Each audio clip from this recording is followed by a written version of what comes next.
Queridos amigos y hermanos, me gustaría en esta mañana leer con vosotros este pasaje que está en el libro de Jueces, en el capítulo 6, y el ángel del Señor se le apareció y le dijo: el Señor está contigo, varón esforzado y valiente. Ser bendecido es algo que todos queremos, ser alguien al que Dios nos bendiga. Siempre decimos muchas veces en nuestros contextos, ¿no? Que el Señor te bendiga. Ser bendecido es algo fantástico, ¿verdad? Pero ser bendecido cuesta. Es algo que a veces nosotros podemos olvidarnos. Cuando pensamos en las cosas importantes de la vida, ¿no? Cuando pensamos en las cosas importantes de la vida, vemos el esfuerzo muchas veces que han requerido. Vemos que hubo dedicación, muchas veces hubo negación que tuvimos que poner sobre la mesa, ¿no? Hay un coste para ser bendecidos. Hubo que luchar, hubo que pelear, hubo que batallar, ¿no? Y eso es una bendición lo que conseguimos, pero hay esa primera parte que es la parte que nos cuesta, ¿no? Tener una buena familia es una bendición, pero cuesta. Tener un buen matrimonio es una bendición, pero también cuesta. Tener un buen trabajo cuesta, ¿no? Hay que mantenerlo, hay que luchar por mantenerlo. Así que si nosotros queremos tener nuestros sueños hechos realidad, si nosotros queremos ver a nuestra España, a nuestra Galicia, a nuestra provincia rindiéndose al Señor, ¿no? Una obra bien asentada, consistente, eso cuesta. Y debemos de saber que los sueños vienen después de un tiempo de trabajo, los sueños vienen después de un tiempo de entrega, de renuncia, muchas veces constante, ¿no? Nadie alcanza un objetivo sin mantenerse, nadie alcanza un objetivo después de aflojar. Hay que mantenerse ahí. Nadie va a heredar un sueño después de hacer el vago, ¿no? Sino que después del sacrificio, del esfuerzo y de la entrega. Y cuando vemos en este capítulo a Dios llamando a Gedeón, Gedeón es un hombre que es llamado a liberar al pueblo de una opresión, de un pueblo que le rodeaba, que eran los madianitas, una opresión que llevaba ya muchos años, ¿no? Y el pueblo de Dios incluso había construido, como decíamos, un sistema de vida en base a la opresión, en base al temor. Dicen los primeros versículos de este capítulo, ¿no? Que tenían toda una estructura económica basada en el temor. Hacían todo a escondidas para que no lo vieran y estaba todo regido por el miedo. Y Gedeón incluso dice que estaba allí aventando el trigo en un lugar cerrado, ¿no? Que era pensado para otra cosa ese lugar, que es un lagar, ¿no? Para las uvas, para la oliva, pero él estaba, en vez de aventando el trigo al aire libre, lo estaba haciendo en un lugar cerrado. Y la pregunta que uno se hace cuando lee este pasaje, en el encuentro de Dios con Gedeón, ¿no? Es de lo que vamos a hablar en esta hora. En ese encuentro de Dios con Gedeón, la pregunta que uno hace es: ¿cómo Dios le dice a este hombre esta frase, ¿no? Esta frase dice: el ángel del Señor se le aparece y le dice: el Señor está contigo, varón esforzado y valiente. La pregunta que yo me hago ¿era esforzado y valiente porque Dios estaba con él? ¿O Dios estaba con él porque él era esforzado y valiente? Esa es la cuestión que yo me hago, ¿no? Cuando empieza Josué a andar con el Señor en cuanto a hacer la obra que Dios le encomienda allí, Dios le dice a Josué: esfuérzate y sé valiente. Esfuérzate y sé valiente y Dios estará contigo. Vemos en el caso de Gedeón que Dios dice: tú eres esforzado y valiente. Dios ya está contigo. Entonces necesitamos entender que cuando nosotros si queremos que Dios esté con nosotros, evidentemente es por gracia, evidentemente no lo podemos alcanzar ni merecer, pero si hay algo que nosotros tenemos que hacer de nuestra parte es ser hombres y mujeres esforzados y valientes. Dios acompaña al esforzado y al valiente. El valiente no viene a ser sino una persona que, a pesar de tener miedo, sigue adelante. A pesar de tener momentos donde el temor quiere paralizarlo, continúa adelante. Y lo que mejor hace que nosotros podamos continuar hacia adelante es tener esas palabras que Dios nos va dando en el camino y que nos hacen enfocarnos y decir, voy adelante, Dios ha dicho, no importa que las circunstancias estén en contra, no importa que todo parezca que se ponga más complicado todavía, yo voy adelante. No hay nada mejor que tener una palabra de Dios para ir adelante y para continuar, ¿no? Cuando vemos en el caso, por ejemplo, de hombres y mujeres de la Biblia, que se han escrito para... Dice la Biblia que todo esto está escrito para nosotros, ¿no? Que hemos alcanzado estos tiempos. Vemos en las vidas de hombres y mujeres que tenían una palabra de Dios y en base a esa palabra, precisamente, ellos cogían y hacían algo, ¿no? Cuando leemos en el libro de Génesis, había un hombre allí que era Noé, era un hombre prudente, un hombre justo, un hombre recto, y todo alrededor era corrupto, estaba lleno de malicia y de maldad. Y Dios dice realmente, he mirado toda la tierra y solo hay un hombre que anda conforme a mi corazón, ese hombre es Noé. Y Noé tenía, como sabemos, 3 hijos y allí estaban, ¿no? Entonces Dios dice, mira, voy a reiniciar la humanidad. Solo hay una persona en el mundo que me busca. Solo hay una persona en el mundo que tiene un respeto por mi persona. Y Dios, por amor a nosotros, tiene que reiniciar todo, porque con una persona, ¿verdad?, en toda la tierra que tenía esta actitud, tú y yo no hubiéramos llegado aquí si no hubiera habido aquel diluvio, ¿no? Si no hubiera ese reinicio, ¿no?, de la humanidad y donde Él fuera el principal progenitor, tú y yo no estaríamos aquí. Entonces Dios le da unas instrucciones, le da una palabra a Noé y le dice allí, yo quiero que tú construyas un arca, y en esta arca tú le da unas instrucciones específicas. Cuando Noé empieza todo aquello, ¿no?, y permanece, es precisamente porque no importaba que la gente se burlara, no importaba que la gente le diera la espalda, incluso que lo ridiculizara. Él tenía una palabra de Dios para seguir adelante. Él tenía una palabra para saber, a pesar de que tardó muchísimos años, a pesar de que parecía que aquello que Dios había hablado no venía, él sabía, Dios me ha dado una palabra y por eso estoy aquí. Cuando la gente le decía, tú estás un poco mal de la cabeza, ¿cómo estás haciendo aquí este pedazo de barco aquí, no? Y él decía, Dios me ha dado una palabra, va a venir una grandísima lluvia, y esta es la oportunidad para que nos salvemos. A la gente le parecía que le estaba mal de la cabeza, se burlaban de él, ¿no?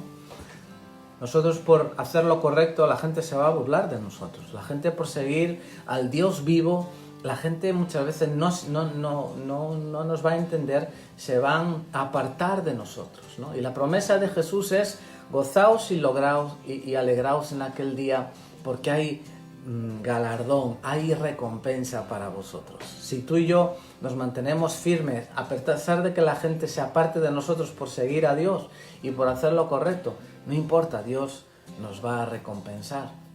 No es un hombre que se mantiene firme, él, a pesar de las burlas, se mantiene firme, ¿no? Y ¿quién mejor modelo para eso que el propio Jesús, que es alguien que, a pesar de que la propia familia, ¿no?, se le opone? Hay momentos donde dicen las escrituras, tu madre y tus hermanos están ahí fuera. Él estaba predicando en un lugar, él estaba llevando allí su ministerio, y su madre y sus hermanos estaban fuera diciendo que venga fuera, que me parece que se está un poco fuera de punto aquí Jesús. Jesús en su propia familia no encontró la comprensión, en muchas ocasiones los evangelios nos relatan que él iba a hacer una sanidad, por ejemplo, y la gente se burlaba de él, se reían de él, ¿no? En Isaías, el profeta Isaías dice que él es un hombre experimentado en quebranto, un hombre que tenía un máster de sufrimiento y de rechazo, pero él no se volvió atrás. Así que en nuestra historia de Noé es un hombre también que, no importando que la gente se burlara, se permanece firme porque tenía instrucciones específicas de parte de Dios. Eso es muy importante. Eso es combustible suficiente para que nos mantengamos firmes. Eso es combustible suficiente, tener una palabra que Dios nos da para que podamos permanecer firmes, no solamente Noé construyendo el arca. Tú puedes permanecer firme en tu matrimonio si tú has tenido una palabra de que ese matrimonio era algo que Dios tenía para ti. En esa empresa que tú has fundado, tú tenías una palabra. Eso es combustible suficiente para que tú puedas mantenerte firme sabiendo, este es un negocio que Dios me ha guiado a él y yo estaré firme. Si tú estás preparando unos exámenes de algo, unas oposiciones, puedes mantenerte firme también porque tienes esa palabra que Dios te dio para decirte por ahí van mis planes, ¿no? Entonces, si nos anclamos a la palabra de Dios, si nos anclamos en la palabra que Dios nos da a nosotros, podemos permanecer firmes. Todos conocemos lo difícil que a veces se pueden poner las cosas, todos sabemos lo difícil que es a veces la vida, pero no importa lo difícil que se ponga, si tenemos una palabra de Dios, podemos permanecer firmes, ¿no? Podemos buscar su guía, tener algo del cielo que nos indique, ¿no? El propio Salmo 32 dice allí el Señor, el Salmo 32:8, dice: te haré entender y te enseñaré el camino que debes andar, ¿no? Te haré entender el camino que debes andar. Sobre ti fijaré mis ojos. Dios quiere guiarnos, no quiere que andemos con la luz apagada. Él quiere que nosotros podamos seguir adelante con aquello que Dios nos ha mostrado. Por eso que es importante que puede llover, puede tronar, puede relampaguear, puede pasar lo que sea, pero vamos a estar seguros, vamos a llegar a buen puerto, no importa la oposición, si nosotros tenemos esa palabra. Entonces, volviendo a la historia de Gedeón, este es un hombre que es llamado por Dios y Dios le dice: Dios está contigo porque tú ya eres esforzado y valiente. A Josué le dice: si tú eres esforzado y valiente, Dios va a estar contigo. Otro aspecto importante de la vida de Gedeón que quisiera en esta hora también tocar es cómo ese llamado que Dios le da a él ocurre, ¿no? Y a qué da lugar. Dios tiene para este hombre, para Gedeón, un papel específico para él. Dios quiere que Gedeón sea ese hombre que lidere toda esa batalla que va a suponer que el pueblo de Dios por fin sea liberado, ¿no? Hay un llamado de Dios para él de ejercer de líder, ¿no? Hay un llamado específico de que Gedeón sea para Dios, ocupándose en el oficio, entre comillas, ocupándose en la labor que Dios le da, ocupándose en la función que Dios le da, ¿no? Dios le llama a él a servir a su pueblo, a dejar sus planes, sus metas, sus cosas y que él sirva a su pueblo. Hay una función concreta para Gedeón. Entonces Dios le llama a Gedeón a ser de Dios, ¿no? Le llama a ser, en ese sentido, a funcionar para Dios, a hacer una función para Dios. En ese caso, pues liderar, ¿no? Entonces, la Biblia dice que nosotros tenemos todos un llamado, ¿no? Un llamado a ser para Dios, a hacer una función para Dios, en el pueblo de Dios y para Dios. Entonces, para unos es enseñar, para otros es son los niños, para otros es la alabanza y la música, para otros es la obra social y ayudar a las personas que están pasándolo mal, para otros es la administración. Entonces, el propio apóstol Pablo dice allá en el libro de Romanos que Pablo se confiesa y dice, mira, la labor que Dios tuvo para mí ahora mismo, ¿verdad? Fue y es apóstol, ¿no? Hubo seguramente una evolución ahí, sin duda, en la que él está ahora ejerciendo una función de apóstol. Gedeón tiene una función de Dios que es liderar a su pueblo. No todo el mundo está llamado a ser apóstoles, no todo el mundo están llamados a liderar al pueblo, pero todos estamos llamados a ser para Dios, a funcionar y a tener una función para Dios, de servir a Dios en su cuerpo y ejercer ahí una labor. Hay unos dones particulares que cada uno de nosotros tenemos. Somos especialistas de Dios. Gedeón era un especialista en liderar, Pablo era un especialista en el apostolado, pero Dios tiene algo para ti que es único y para mí que es único. Nadie puede hacer lo que Dios planeó para ti como tú lo harías. Tú puedes no hacerlo, pero nadie lo haría como tú lo harías, lo bien que lo harías tú, ¿no? Algo único que Dios tiene para ti y para mí. El apóstol Pablo tenía su sello, Pedro tenía también apostolado, lo hacía de otra manera, ¿no? Juan de otra manera, cada uno tenía su apostolado diferente. Dios tiene algo para ti que es intransferible, algo que es único y que es una facilidad, ¿no? Que es para algo, una capacidad para algo, una capacidad para bendecir a otros. Y todo lo que Dios quiere hacer contigo es utilizar tu vida para también liberar a su pueblo, capacitar a su pueblo, levantar a su pueblo, llevar a su pueblo mucho más lejos de lo que estaba, ¿no? Por eso que el fin no es que en esa función uno se sienta bien, aunque es verdad que uno se va a sentir bien. El fin no es uno mismo, aunque bendiciendo a otros uno se va a sentir bien, ¿no? Pero el foco no soy yo, el foco es liberar al pueblo de Dios, bendecir al pueblo de Dios, el que enseña, enseñar al pueblo de Dios, el que guía, guiar al pueblo de Dios, ¿no? Sino que otros sean bendecidos, otros se sientan bien. De paso, evidentemente, uno también se va a sentir así, de bien, ¿no? Entonces, con lo que Dios te dio a ti, me puedes bendecir a mí. Y viceversa, ¿no? Así funciona esto, ¿no? Y el propio Abraham es un hombre que Dios le dice, Abraham, yo te voy a bendecir y serás bendición. Dios te bendijo con una facilidad para administrar, para que tú seas bendición al cuerpo de Cristo donde estás. Dios te dio a ti una facilidad para, las obras de teatro y la dramatización para que tú seas de bendición al cuerpo de Cristo donde estás. Con los niños te dio una facilidad para que tú seas bendición allí y desde allí también al resto, ¿verdad?, del mundo, ¿no? y del alrededor de donde estamos. Entonces, ser bendecido muchas veces es algo, todos lo queremos, pero a veces es un poco egoísta, ¿no?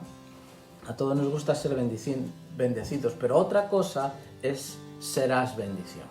La parte que Dios le da a Abraham, la palabra que Dios le da es, Abraham, te voy a bendecir, serás bendecido y serás bendición, ¿no? Entonces, ser bendecido y ser bendición. Dios tiene algo para cada uno de nosotros, repito, ¿no? Algo que cuando tú estás haciendo eso, y a lo mejor no lo estás haciendo a todas horas, ni todos los días, a lo mejor es de vez en cuando, pero cuando tú estás haciendo eso te sientes, vamos, súper completo, te das cuenta de que como que has nacido para hacer eso, ¿no? Alguien puede estar pensando, bueno, pues yo todavía aún no sé lo que es. Bueno, sirviendo a Dios allí en el cuerpo de Cristo donde tú estás, poco a poco lo irás descubriendo. Siendo fiel en lo poco, poco a poco lo irás descubriendo. Siendo fiel en lo injusto, poco a poco lo irás descubriendo. Con paciencia, con perseverancia, con la motivación correcta, que es bendecir a otros, ¿no? Sirviendo en las necesidades que hay, escuchando al cuerpo, que nos va diciendo esto me bendice de ti, esto cuando tú lo haces me sienta bien. Pues poco a poco nos irá Dios colocando a cada uno, ¿no? Y ese es el llamado de Dios, de ser para Dios, para la función de Dios que Dios tiene para cada uno de nosotros, ¿no? Pero hay otros dos llamados que todo creyente tiene, que Gedeón tenía y que tú y yo tenemos.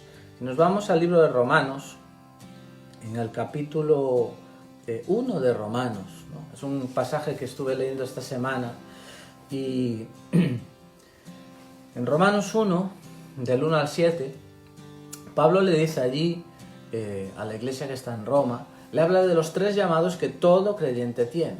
Hemos hablado del primer llamado, que es el llamado para Dios, el llamado para ejercer, para hacer una función para Dios a través del cuerpo, al bendecir, ¿verdad?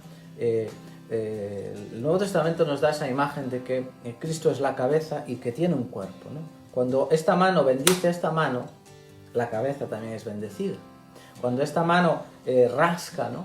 Pues el cuerpo es bendecido, pero también la cabeza. O sea, todo repercute en la cabeza, que es Cristo, ¿no? En Romanos capítulo 1 dice allí, Pablo, capítulo 1, versículo 1, dice, Pablo, siervo de Jesucristo, dice, llamado a ser apóstol. Está hablando de ese llamado específico del que hemos hablado, ¿no? El llamado de ser para Dios, de hacer una función para Dios en su cuerpo. Y dice, apartado para el Evangelio de Dios, que él había prometido antes por sus profetas, en las Santas Escrituras, acerca de su Hijo, nuestro Señor Jesucristo. Y dice en el versículo 5, por quien recibimos la gracia y el apostolado para la obediencia a la fe en todas las naciones por amor de su nombre. Pero dice en el 6, entre los cuales estáis también vosotros, los que estaban en Roma, dice, llamados a ser de Jesucristo. Llamados a ser de Jesucristo. Ese es otro de los llamados que tenemos, ¿no? Hay 3 llamados esenciales que todo ser humano tiene. Y es el que dice aquí en este versículo, y que requiere de nosotros una respuesta, requiere de nosotros una decisión, una contestación de nosotros, ¿no? Dice 3 llamados que van a traer satisfacción a nuestra vida, que van a darle sentido a nuestra vida, que van a llenarlas de plenitud también, ¿no? Entonces dice ahí, llamados a ser de Jesucristo, ¿no? Ese es el llamado a ser de Él. Un llamado que tiene que ver a ser de Él porque no solamente Dios nos creó, sino que también compró nuestras vidas al morir en la cruz del Calvario, pagó el precio para que nosotros pudiéramos pertenecerle a Él. Dios, cuando crea al hombre, lo dota de un libre albedrío, y en ese libre albedrío el hombre escoge de quién va a ser, ¿no? Si va a ser de Dios o si va a ser de otros, ¿no? Entonces nosotros tenemos un llamado a ser de aquel que no solamente nos creó, sino vivir para Él. Él es el creador, ser su criatura, Él es el centro, ¿no? Entonces somos llamados a entrar en esa obra que es el que Él nos haya comprado, nos haya redimido, ¿no? La Biblia utiliza esa palabra redención, que tiene que ver con los esclavos de aquella época. Los esclavos no tenían la capacidad de redimirse a sí mismos, de ser libres, estaban esclavizados, ¿no? Así nosotros también estamos esclavizados al pecado, al error, a la miseria, ¿no? Estamos esclavizados a un futuro también de condenación, porque nuestros pecados nos arrastran allí, ¿no? Pero gracias a Dios que Él nos ha comprado la libertad para que ya no tengamos que ir en la eternidad hacia un futuro de condenación, sino a un futuro de gloria con Jesús. Y también aquí no estemos esclavizados al pecado, sino que podamos ser libres del pecado. Entonces, la redención era una compra. ¿Quiénes eran los redimidos? Los esclavos. Los esclavos eran personas que pertenecían a otro y eran redimidos cuando una tercera persona compradora venía y pagaba el precio por el esclavo, ¿no? Así el esclavo pasaba a ser libre de aquel dueño y pasaba a tener un nuevo dueño. Eso fue lo que hizo Jesús contigo y conmigo. Pagó el precio para que nosotros ya no seamos del dueño antiguo que teníamos, ¿verdad? Sino que nosotros seamos ahora de Él, ¿no? Seamos de Él. Somos llamados a ser de Él. Cristo nos redimió. Entonces, de alguna manera estábamos sirviendo sin querer y sin haberlo elegido a otros dioses, ¿verdad? Pero ahora nosotros somos invitados a ser de Él. Entonces ha habido un traslado de reino, pasamos del reino de oscuridad y de esclavitud al reino de luz, ¿no? Y pasamos de ser esclavos del reino de las tinieblas a ser libres ahora en el reino de la luz. Entonces somos libres del pecado, del poder del pecado, ahora podemos decirle no al pecado. Antes estábamos esclavizados a la muerte, ahora dice en Cristo Jesús, si somos de Él, ¿dónde está, oh muerte, tu perjuicio hacia mí? ¿Verdad? Somos libres también del poder de las potestades de maldad que operan en este mundo. Ahora ya no pueden agarrarnos como nos agarraban antes, nos pueden lanzar mentiras, incluso sentimientos, pero nosotros ahora somos libres de ellas. Somos libres también del dominio de la vieja naturaleza. Antes éramos dominados por nuestras viejas pasiones, por nuestro ego, ¿no? Y ahora podemos decirle a nuestro ego y a nuestras malas inclinaciones no. Entonces,